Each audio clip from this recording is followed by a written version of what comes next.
National Drug and Alcohol Facts Week just wrapped up, but its mission to educate people about addictions is a year-round effort. Joining us today to talk about it is Jason Valderrama, a physician's assistant, I'll get your title right, at Community Medical Services, and Alex Elvrum, a Community Medical Services alumna.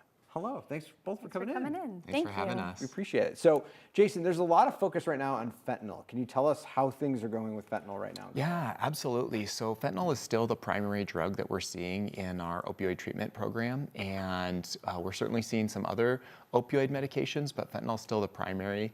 And in Colorado, we're actually seeing overdose rates increase. We're one of 5 states where it's going up instead of following that national trend of decreasing. It's not the direction we want to go. Absolutely not. Alex, you have a story to share. Tell us a little bit about your journey. Yeah, so I started using substances when I was in high school. And when I was 20, I had a very serious opiate addiction. And then by the time I was 24, I was homeless on the streets, nowhere to go, with drug-induced psychosis, which was very hard. And I sought treatment, but it wasn't really helping. And I got picked up a lot and put in the hospital. And I was taken to this one hospital. I was able to sleep overnight. And for the first time ever, a doctor asked me if I wanted treatment. And I wanted treatment really bad.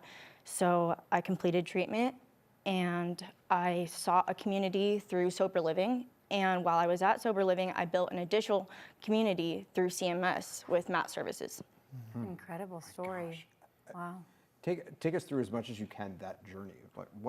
How difficult is it to kind of, in the beginning, I know it's tough, and then like how do you get toward that place where you are now? Well, I was just tired of being tired. You get to the point where it's either institution, death, overdose, things like that. And I won't be another statistic. I won't be another death to talk about. I won't let my mom and my dad cry over my drug addiction anymore.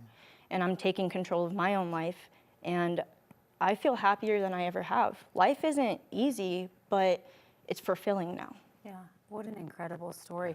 When we're talking about substances and fentanyl and substance abuse, there's a stigma around it, right?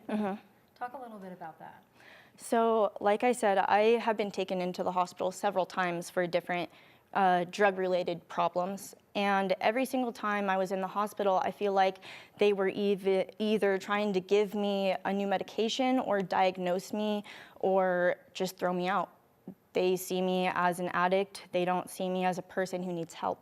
So they let me sit there for an hour, and then they say, you need to go, and I go right back to the streets. So if somebody's listening to this and they're hearing your story and they want help, what's your message to them? If somebody offers you treatment, take it. Do yourself a favor, change your life.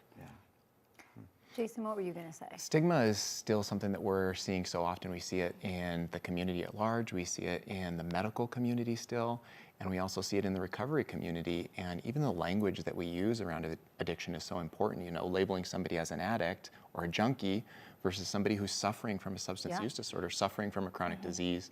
So how we even talk about addiction is so important. Alex, you are incredibly strong. Thank you so much for telling us your story and your journey. You know, if anyone at home is struggling and they're hearing your story, you definitely, I'm sure, inspired them. Where can people find more information? Yeah, going to communitymedicalservices.org is a great resource. Walking into one of our clinics, if you know somebody who's struggling or you're struggling yourself, we do walk-in services. Just come in and talk to somebody. There's always hope. That's the message that we want to share. Yeah. Jason, Alex, thanks so much for coming in this morning. Thanks for having us. Thank you.